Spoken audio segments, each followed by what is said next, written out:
Thank you for joining me for today's module on the EU bubble.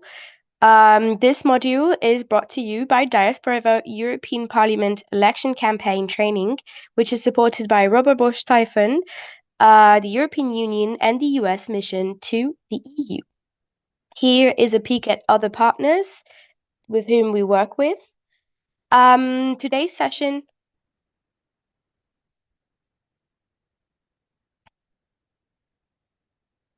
Hello, everyone. Thank you for joining me today for this Get to Know the EU Bubble module. This module is brought to you by Diaspora European Parliament Election Campaigns Training, which is supported by Robert Bosch-Stephen, the European Union, and the US mission to the EU.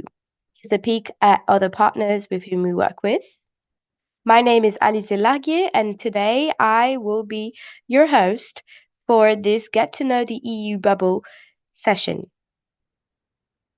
The learning objectives of this module is to explain the EU bubble's functioning, the networking, how to create capacity building, on referencing as well, the training that you had previously on community engagement, then explaining how Brussels ecosystem and relations between different stakeholders happen, what is the interest representation in the EU bubble, also referencing to how activists and civil society organizations can impact Brussels ecosystem.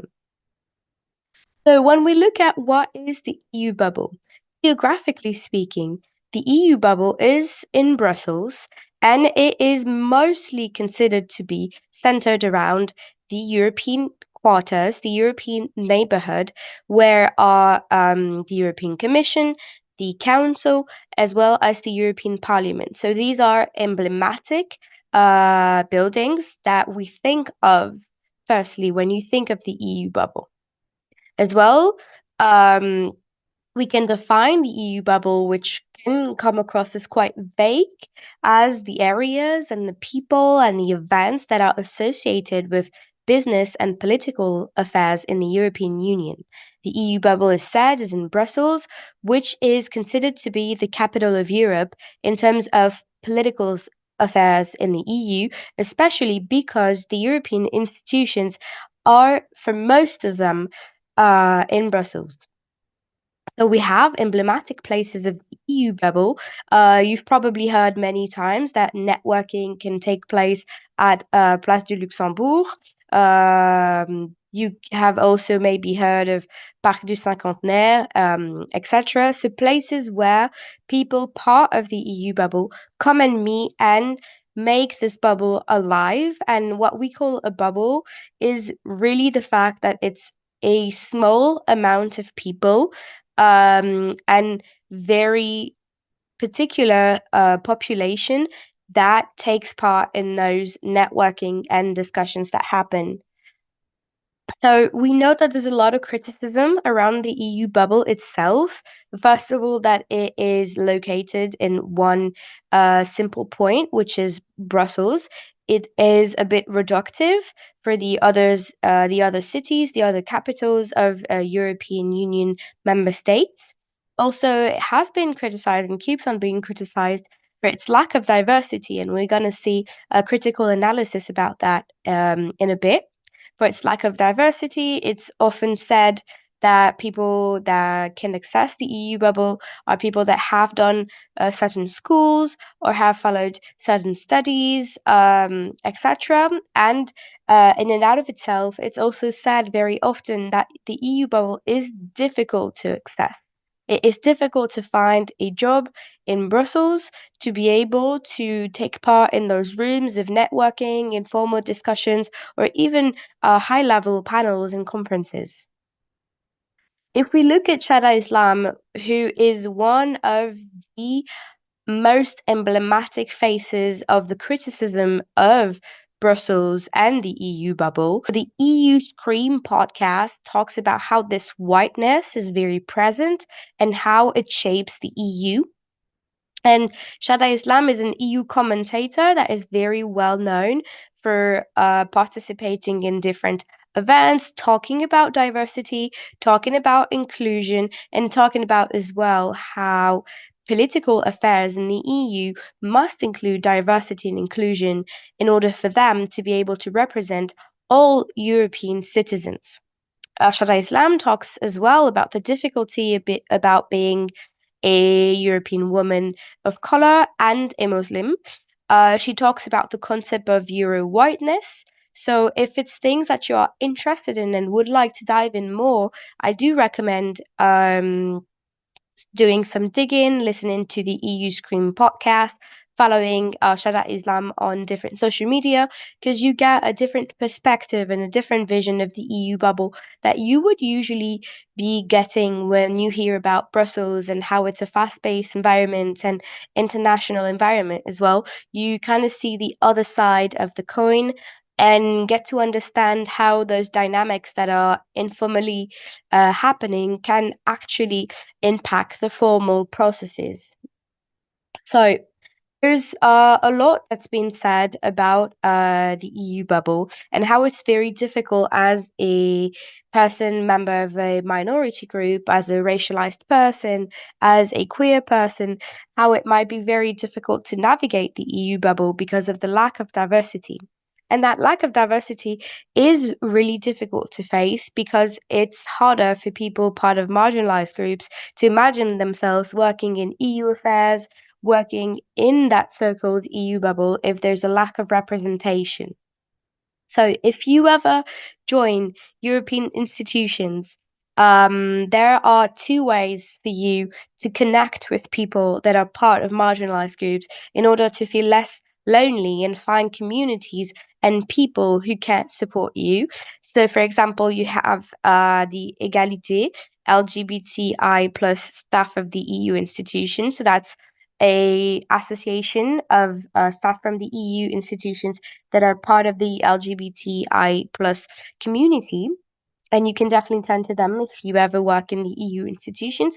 Same for Diversité Europe, which is as well an association bringing EU institution staff coming from diverse backgrounds who can discuss the difficulties that can be encountered while being a person of color, a member of a racialized group, of a marginalized group, of a minority, when it comes to working in predominantly white spaces. That's that being said about being in the EU institution, then we also have navigating the EU bubble without being in the EU institutions.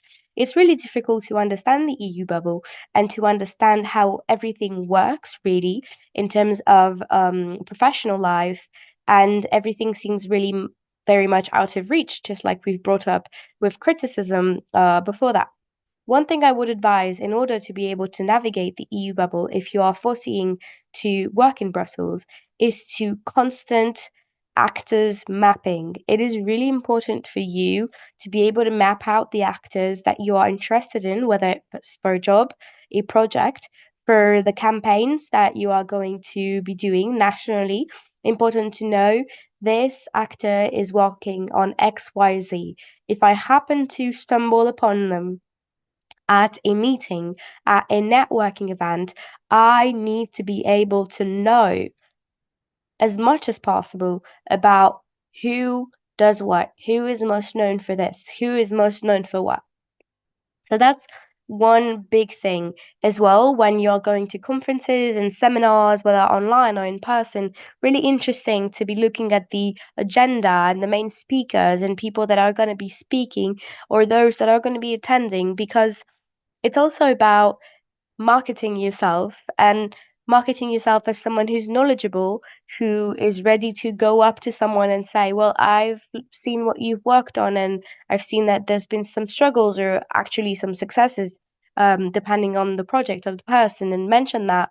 And really, that's going to put you forward and show that you're a knowledgeable person, that you're interested in the topics that are brought to you. Then I would definitely mention using LinkedIn, whether you want to look for a job or you want to make a name for yourself or get out there or have a bigger network. Because networking in person in Brussels can be difficult if you're not in person in Brussels. That's why LinkedIn comes in handy very often for you to be posting about your achievements, with some nice photos. You can take examples from people from our team, which I think have good LinkedIn communication. You can definitely take example on how the Diaspora Vote team makes the LinkedIn stand firm and stand out from the crowd and the rest of some other organizations. Using LinkedIn is also really interesting in order to reach out to people that you might find useful, whether it's for your master thesis or because you are looking for a job or because you have some questions about a position or because you'd like to know more about a subject. People are usually really keen to discuss on LinkedIn.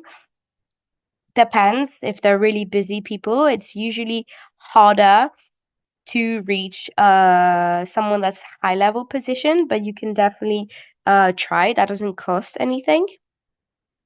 And diving up more about how to network and take part in those activities of the EU bubble, apart from having that LinkedIn with as many informations about your professional career, your volunteering experience, your academics, I would definitely encourage to follow people that are community leaders, for example, people that use LinkedIn a lot and that are top LinkedIn voices, for example, and that share a lot on LinkedIn because you could find a lot of job opportunities, a lot of conferences, a lot of tips, etc. So that could be very useful as well. Then I would advise to sign up to newsletters, so European Policy Centre newsletter, the Egmont Institute, the European Parliament Youth Hub, to be able to see all the different opportunities that are available for you, all the different conferences that are happening. It's also really interesting because receiving those newsletters, you not only receive about the EPC conferences, you also receive maybe about partners of them that do conferences and that you could find interesting and take part in them and be there and just listen and maybe participate. That's just part of the very beginning of networking in general. So definitely would advise to attend in-person and online events as much as possible. And as said, networking and contacting people to chat is always very much welcomed. And when you are in an in-person event, don't hesitate to, introduce yourself, discuss with others, present who you are, be really confident about that. And a smile goes a long way, a firm handshake goes a long way. Knowing how to present yourself in a little 10 seconds, 15 seconds in a nutshell with a very big catchphrase also goes a long way. So I would definitely advise that. And one thing to know about the EU bubble is that it's this ever evolving phenomenon, this ever evolving, difficult to grasp concept, and nothing is fixed. Nothing is stopped in time. The rules are always evolving.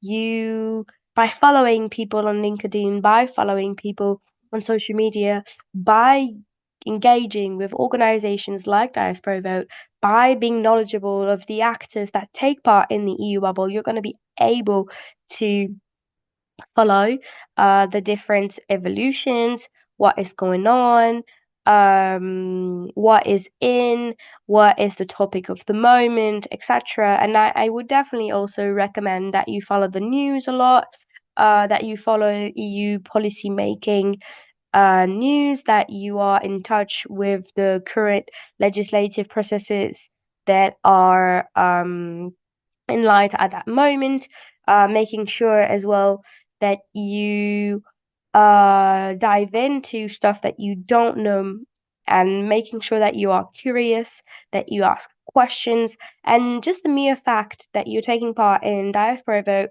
Youth Ambassador campaign shows that you have this ability of being curious, of being interested, of finding communities and people who look like you. Therefore, there is no doubt that you're able to replicate that when you go into the professional world. But I would definitely advise that you are always ready to learn more, always using the social media in trend that are useful. You can reach out to different organizations that you trust, asking for advice as well. I think this is really important, and to think about how you participate to conferences and to networking events. Not only do you meet people that you would have never met otherwise, but you learn about subjects that you've probably never touched upon, or you've touched upon about it in school, but it wasn't that much, and you didn't learn enough. And that also helps you to define and see precisely where your professional project is headed. Knowing what you actually want to work in. Are you interested in the digital and tech? Are you working towards a career in Um, health policy analyst? Are you looking to work in communication? Policy analyst of geopolitical matters, etc. So all of these wide arrays of subjects and of positions that you need to get acquainted with. And it is by using LinkedIn, for example, that you learn about the main names for positions in general, like policy officer, communication officer, and just learning about jobs in general. Like, you might not be looking for a job and you might not even be a graduate yet, but just little by little looking at job offers, even though you're not going to apply, and just look at what are the main requirements, what is expected of me, what should I add to my portfolio as a professional, as someone who will be seeking for a job at some point. What are the main things that I could be adding to my experience, to my CV, to my resume, and making sure as well that your resume and your CV is impactful. It's not too long, it's not too short, but it shows really well and showcases how you are interested in the topic in which you want to work, how you have done everything you can and everything it takes for you to be able to work in those areas. And I think that's really eminently important. And you can only learn by listening to others, by observing, by taking the time to go to conferences, to listen how others present themselves in a crowd, to look at LinkedIn profiles and see how people create their CV. What do they look like? Um, what does their letter of motivation look like as well? How is everything structured really?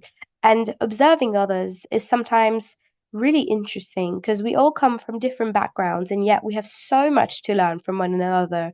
And I would definitely advise that you do as many research as possible, and that you get invested, that you observe others, that you see how you can learn from them as well as they can learn from you. And LinkedIn, and although networking events and conferences are also about that, that knowledge sharing. And I think it's really important. One of the things that we touched upon in the in-person training was never, ever hesitate, because that Brussels bubble is really white and likes diversity, etc., does not mean that you do not belong there. Does not mean that there's not room for you. You need to try to open these doors as many times as necessary. You need to do all that is necessary in order for you to get to that goal that you want so much. And following people like Shada Islam that are really inspiring and that do work that can help you to say, well, okay, there's not a lot of diversity, but I definitely want to work in the EU institutions, or I definitely want to work in Brussels or EU affairs in general, whether that be in any of our beautiful member states countries. But just saying, not because there's a lot of diversity means that's going to be stopping me, not because it is difficult, and not because there is a difficulty to access, like we said, not because there's this means that you have to stop. You need to try harder, to work harder towards that. And we know that it is difficult, but never ever let those lack of diversity and difficulty to access stop you from applying somewhere, from putting your CV somewhere, from chatting with others, because you might actually be the leader of some change. the leader of something new. And that is very much welcomed. And it's because people like Chada Islam, come forward with truth and talk about whiteness and all those difficulties in EU bubbles and EU affairs. It's because people like her come forward and talk about all of this that it's giving it visibility. And in order for us to create more visibility and more representation, we need to speak up and also become that representation ourselves. Just be able to be that first person. No matter what other people might have told you, never let anything stop you from that. And a last professional advice I would give you is make sure that you always leave a good impression to your professors, to the people that you meet, because you have no idea how many times kindness and a good, nice smile and really interesting questions and pertinent points can actually mark people's minds and actually make them want to help you in the future. So this is the end of this module on the EU bubble.